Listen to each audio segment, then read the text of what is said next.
this is 2020. Tonight we'll be discussing the inside world of the Sicilian Mafia. We will go back to the beginning of the Mafia, how women began to get involved, and what reaction the media and country of Italy have to the Mafia. Guest speakers from the Mafia are here this evening with their personal experiences and knowledge. Before dawn, the police went into action. Hundreds of officers launching a major operation in this town right down south on the foot of Italy. This is territory that lies in the heartland of a mafia crime network known as the 'Ndrangheta, and the police quickly moved in on their targets. Among the illegal activities being investigated was an insurance scam based on bogus claims for supposed car crashes. Arrest warrants were issued for dozens of people. The police say they included lawyers, insurance agents, and even doctors. The fraud earned the mafiosi more than $1 million a year, cash that could be used to buy weapons and drugs.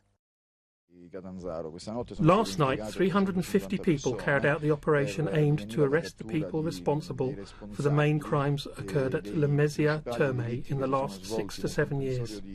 In particular, light was thrown on numerous murders that covered in Lamezia in blood from 2005 to 2012, and we unveiled hundreds and hundreds of extortions. Sono state svelate centinaia e centinaia di estorsioni. And there were more dawn raids further north in the Rome area. Suspected mafiosi were rounded up in the seaside suburb of Ostia, men accused of involvement in extortion, drug trafficking and murder. Alan Johnston, BBC News, Rome. How did it originate and what was the purpose? Beginning in the Middle Ages as a society that avenged wrongs against Sicilian peasants by means of terrors and reprisals. The Mafia, also referred to as the Italian group name Cosa Nostra, is the name for a secret criminal organization which evolved in the mid-19th century Sicily. An offshoot of it emerged on the east coast of the U.S. during the late 19th century, with the waves of Italian immigration in this country.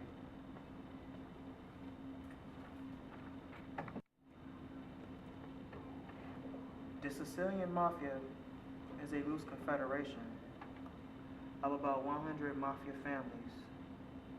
Every single mafia family claims sovereignty over a territory, usually a town or a village or a neighborhood of a larger city, even though they never completely conquer and legitimize their monopoly on violence by fulfilling, eradicting all other mafia families.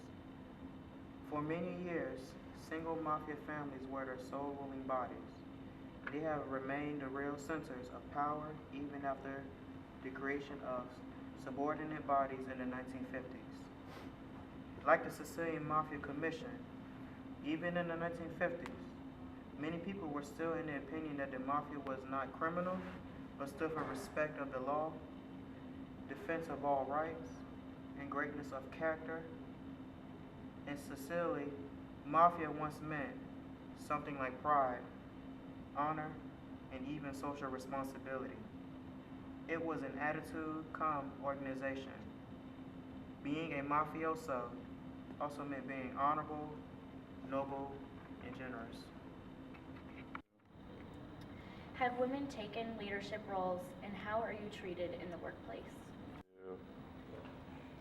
To start, I would like to read a quote given by one of my peers. The Mafia is oppression, arrogance, greed, self-enrichment, and power above and against all others. It is not an abstract concept or a state of mind or a literary term. It is a criminal organization regulated by unwritten but iron and inexorable rules. The myth of a courageous and generous man of honor must be destroyed because a mafioso is just the opposite. For many of us women, the mafia was a way of life for us growing up.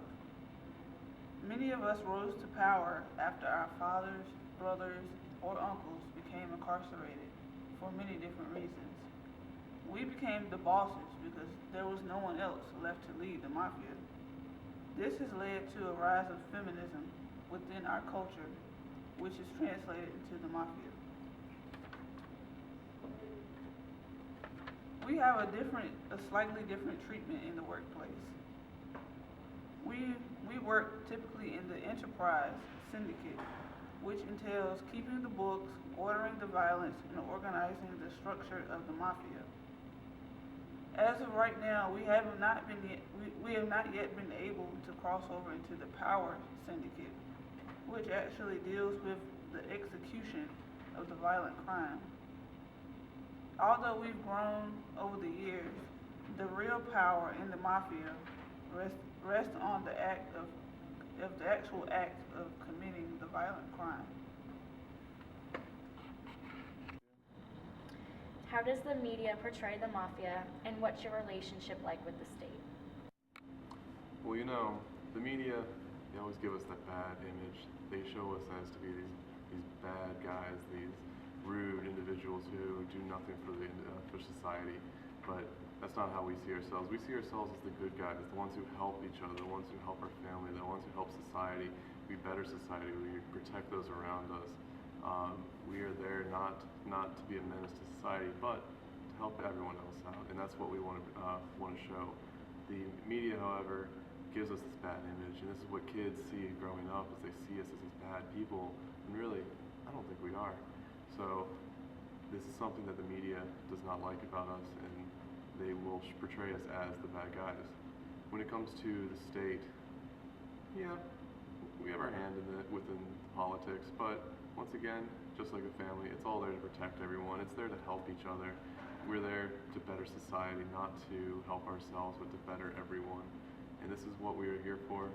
And as we grow up and as everyone else grows up, we aim to show and have a better society, and just to make Sicily a better place, and to make everyone live better and have a better quality of life.